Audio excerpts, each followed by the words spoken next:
Les amis, aujourd'hui, je vais vous partager combien j'ai investi en bourse et quel est mon objectif au niveau de la bourse pour l'âge de mes 30 ans. Alors actuellement, j'ai 22 ans, je vais avoir 23 ans dans quelques jours, donc on va prendre pour l'exemple que j'ai déjà 23 ans. Donc si on compte l'année de mes 23 ans plus l'année de mes 30 ans, j'ai à peu près 8 ans pour atteindre le fameux objectif que je vais vous présenter. Alors c'est un objectif en termes de montant pour le coup. C'est un montant au total que je souhaite avoir investi au niveau de la bourse pour ce fameux âge de 30 années. Ça va être compliqué, hein, je vous l'avoue, et je vais essayer de le documenter en vidéo mois après mois de toute manière. Mais tout d'abord, juste avant qu'on parle de cet objectif, on va voir déjà j'ai investi combien. Sachant que là j'ai 22 ans, ça fait à peu près 2 ans que j'ai investi au total. Donc on va avoir à la fois sur mon PEA combien j'ai investi et à la fois sur mon compte titre. Donc on va commencer par le PEA Boursorama, voir au total il y a combien d'argent qui a été investi. Alors je vais mettre sur mon compte.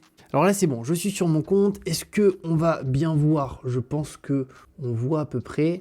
Alors j'ai investi sur mon PEA quasiment 18 985 euros. Alors au total de réellement investi, il y a 13 943, je pense qu'on peut le voir. Et il y a à peu près 5 000 euros d'espèces, mais qui vont être investis très prochainement. Donc on va dire que tout ça a été investi. On a 19 000 euros. Ensuite, on a le compte titre. Donc Trade Republic, j'ai combien d'investis? J'ai au total, je pense que là pareil on va le voir, 1300 et quelques euros. Donc si on accumule ces 1300 euros aux 19 autres 1000 euros, on est à 20 000 euros d'investis. Et on est très très loin de l'objectif que je me suis fixé, et surtout je vais vous partager au-delà de cet objectif en termes de montant, pourquoi ce montant qui je pense est hyper important et symbolique pour moi parce que ça va me permettre d'avoir un certain montant à un certain âge.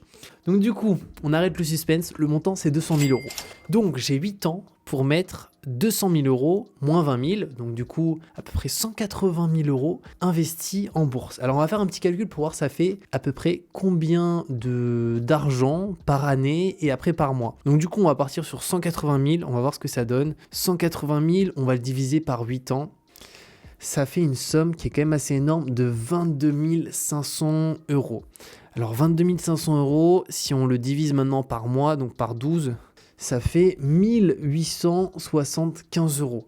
Alors clairement, je peux pas investir 1875 euros actuellement, c'est pas possible parce que étant indépendant, j'ai des revenus qui fluctuent trop et il y a des mois en fait où des fois pendant 2-3 mois je peux pas investir parce que clairement j'ai pas les moyens, enfin entre les charges, l'appartement, la nourriture et tout, il y a certains mois où je peux pas forcément investir. Par contre, il y a d'autres mois où je vais très bien gagner avec mes contrats de freelance où là je peux investir 2000 voire même 3000 euros. Et donc du coup, 1875 euros c'est compliqué tous les mois, mais je me dis que avec le temps, là je vais avoir 23 ans, j'ai 7 ans, je vais essayer de développer mon activité, j'ai aussi envie de créer une société où je vais proposer un truc qui je pense est actuellement pas forcément proposé en France, donc vraiment je pourrais avoir un avantage et vendre mes prestations très chères, et pour le coup je pense que c'est largement possible de mettre 1875 euros, ça peut paraître énorme, c'est vrai, et je pense que c'est énorme de mettre ça d'investi tous les mois, mais si je pars du principe que j'ai jusqu'à mes 30 ans, je pense que voilà, à partir de mes 26-27, j'aurai une activité qui tournerait très bien, c'est pas forcément encore le cas actuellement, mais voilà, plus je vais vieillir et logiquement plus mon activité va se développer. En sachant que bien entendu ça vient pas que forcément des revenus ces 1875 euros, c'est qu'imaginons si je fais un projet immobilier et que je le revends quelques années plus tard et que je fais une plus-value, et ben c'est de l'argent que je peux aussi investir. Mon frère a fait aussi d'ailleurs une super belle affaire comme ça, c'est qu'il n'avait pas forcément de hauts revenus, mais il avait acheté un appartement en banlieue parisienne à Sucy-en-Brie dans le 94 et il a fait avec sa copine, je crois, 67 000 euros de plus-value. Donc ils ont récupéré, je crois que c'était 32 500 euros chacun de plus-value nette. Et c'est énormément d'argent en fait qui est compliqué finalement d'épargner. Et ça seulement, je crois que c'est en 3 ans et demi, 4 ans. Donc 35 000 euros, ou 32 000, c'est assez énorme. C'est quasiment 1000 euros par mois qu'ils ont récupéré s'ils auraient dû épargner quoi. Donc c'est quand même assez dingue. Et donc je me dis que ces 200 000 euros, c'est compliqué, mais c'est possible, il y aura certains mois où je pourrais le faire. Alors du coup, pourquoi cette somme? Et c'est surtout ça qui est très important. Et dans quoi investir cette somme? Alors vous me connaissez, moi j'investis pas dans les actions. J'investis pas dans les actions d'entreprises individuelles, exclusivement dans des ETF. Et là, ma stratégie d'ETF par rapport à ça, alors déjà j'ai une horizon qui est bien entendu long terme, c'est que cet argent investi, je vais le laisser investi en bourse pour le coup jusqu'à l'âge de mes 55 ans à 65 ans. pas forcément plus, entre 55 et 65 ans. En sachant que la bourse, c'est un levier, mais je compte aussi plus tard, vers l'âge de mes 30 ans, investir en immobilier, etc. Mais du coup, c'est vraiment sur un placement long terme et on va voir qu'est-ce que ça peut donner. Mais juste avant, dans quoi je compte investir? Donc, exclusivement des ETF, donc de l'ETF World, donc assez diversifié avec des grosses capitalisations, mais qui est quand même diversifié au niveau des pays, même si c'est quand même 60% d'entreprises américaines, mais c'est quand même assez diversifié. Donc de l'ETF World, au-delà de ça, du S&P 500 parce que je crois vraiment au marché américain qui pour moi a une puissance de frappe qui est assez énorme, même s'il y a aujourd'hui la Chine qui est une puissance économique qui risque petit à petit d'être beaucoup plus grosse que les Américains. Moi, je trouve qu'il y a beaucoup d'entreprises qui seront américaines, qui sortiront toujours du lot et que tout le monde utilise aujourd'hui, que ce soit des fast-food, des entreprises technologiques. On a beaucoup de choses qui se font aux États-Unis, donc je crois en ce marché. Donc je compte quand même être beaucoup investi sur le marché américain. Par contre, je souhaite me sécuriser avec les marchés émergents. Donc l'idéal, c'est d'investir, dans mon cas, ce que je vais faire, c'est ETF World, ensuite ETF S&P 500, mais pas uniquement le S&P 500 classique, mais le S&P 500 Equal Weight. Donc c'est un ETF S&P 500, mais où finalement, les entreprises vont pas être présentes au sein de l'ETF en fonction de leur capitalisation, pondérées en fonction de leur capitalisation. C'est-à-dire que si on prend le cas, imaginons, de l'ETF S&P 500, Apple, c'est 6% dedans. Et en fait, il existe des ETF Equal Weight, donc où finalement, la pondération des entreprises est exactement la même, peu importe leur capitalisation. Tous ceux qui sont présents au sein de l'indice avec exactement le même pourcentage. Donc investir, voilà, ETF monde, S&P 500, S&P 500 Equal Weight et ensuite pays émergents. Pas d'obligation pour le coup, parce que je pense que c'est un outil de diversification qui peut être intéressant, mais dans mon cas, j'ai assez peur des obligations. Et je pense pas que c'est le meilleur investissement aujourd'hui au niveau des endettements de chaque État et tout. C'est un outil aujourd'hui qui permet de se sécuriser, d'acheter des obligations, mais dans mon cas, c'est pas forcément ce que je préfère. Donc je préfère avoir une plus grosse fluctuation, parce que je suis jeune et je suis prêt à encaisser un -20, un -30, un -40. Je sais que je vendrai pas en fait, si je suis sur des indices, sur des actions. Alors là, c'est différent, là sur des actions... Moi, j'investis pas, mais si je me tape un -40 sur des actions, je serai pas bien. Tandis que sur des indices, des gros indices, -40, c'est pas grave. Si on est jeune, si on est sur le long terme, on reste positionné. Et au contraire, moi, j'en profiterai pour baisser mes prix de revient à chaque fois. Donc, ça m'inquiétera pas. Après, il y a aussi de l'or. Alors là, je ne l'ai pas indiqué directement dans le top de ce que je vais investir. Mais il y aura une partie d'or, mais je pense qu'il sera quand même minime autour des 5, 7, 8% grand max. Parce que l'or... Ok, c'est quelque chose qui permet finalement en situation un peu de conflit, comme là on l'a vu avec la guerre avec l'Ukraine et la Russie, l'or a bien monté. Mais après, quand on a les indices qui repartent, l'or souvent redescend. Donc ça peut être sympa, c'est toujours plus intéressant je pense que d'avoir certainement beaucoup d'argent sur un livret. Avec l'inflation, il vaut mieux potentiellement le mettre sur de l'or. Alors, encore une fois, c'est pas un conseil en investissement, hein, je partage juste ce que je fais personnellement, mais je préfère avoir une petite partie en or, mais qui reste minime, 5 à 7%. Mais sinon, majoritairement sur des actions à travers les ETF. Et donc du coup, pourquoi ces 200 000 euros? Eh bien on va aller sur mon ordinateur, et là je suis sur un petit calculateur d'intérêt composé, alors on va aller sur le premier. Et pourquoi aussi autant d'argent à cet âge-là et pourquoi pas finalement mettre 500 euros pendant 30 ans tous les mois investis? Eh ben on va le voir, je vais vous partager ma raison principale qui me pousse à faire ça. Alors un placement initial, on va partir du principe que je mets 200 000 euros à 30 ans et que en fait j'ai pas eu directement des plus-values par rapport aux années précédentes. Donc là en réalité moi j'ai déjà des plus-values en attente sur... mon PEA, mon CTO, mais on va partir du principe que j'investis uniquement 200 000 euros à 30 ans et que j'ai jamais investi avant. Voilà, et je mets un placement 200 000 à 30 ans. Mais en réalité, ça sera beaucoup plus. Donc ici, on va mettre aucun versement, donc 0 euros. Taux d'intérêt, on pourrait partir sur 8%, quoique on va même partir sur 7%. Avec l'inflation, on peut le baisser ici. On va mettre 7% ici, les intérêts une fois par an.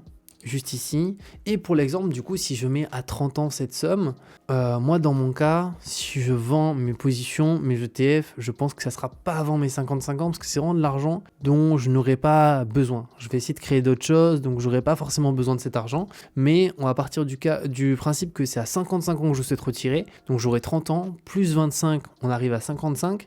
Calcul, alors là, on arrive à plus d'1 million d'euros. Donc... ça, c'est intéressant. C'est que là, on arrive à 1 million d'euros. Si je rajoute jusqu'à mes 60 ans, et juste ici, on est à 1 500 000. Si je rajoute jusqu'à mes 62 ans, qui est l'âge de la retraite actuellement, alors moi, étant indépendant, la retraite, j'en aurai pas. Donc, je suis obligé aussi de me la créer par moi-même. C'est pour ça que j'investis pas mal. Donc, ici, on va voir 1 743 000. Et si on part logiquement sur 35 ans, Alors là, ça ferait que j'aurai 65 ans. Logiquement, on dépasse les 2 millions. Donc là, on dépasse les 2 millions. Maintenant, on va faire le même test avec quelqu'un qui met 200 000 euros exactement comme moi, mais au lieu qu'il les mette à l'âge de ses 30 ans, il est lisse année après année. Donc on va faire un petit test, on va regarder qu'est-ce que ça donne. Donc 200 000 euros, je vais le diviser par, imaginons, combien d'années? Par 30 années, pour l'exemple. Donc par 30, ça fait 6 600 euros à mettre, 6 666 euros à mettre par an pendant 30 ans. Et si je le divise du coup par 12, ça fait 555 euros. Donc là, on va voir quelqu'un qui met cet argent-là, pour l'exemple, on va prendre le même cas, hein. Quelqu'un qui, au lieu de mettre cette somme-là, il met 555 euros et il verse tous les mois 555 euros. Alors, par mois, juste ici. Et là, les chiffres, ça n'a rien à voir parce que les intérêts, évidemment, vont mettre beaucoup plus de temps à se développer, à être calculés parce qu'ils vont être calculés sur des sommes qui sont plus importantes. Donc, on va faire le même test à 7%. Pour l'exemple, on va se mettre sur 25 ans. Alors, on va se mettre ici sur 25 ans. Et là, sur 25 ans, ça n'a rien à voir. On est à 437 000, alors que tout à l'heure, on était, il me semble, à 1 100 000 ou quelque chose comme ça. Donc ça n'a rien à voir. Si on se met sur 30 ans après, tac, ici, on est à 650 000, alors que tout à l'heure, on était à 1 550 000.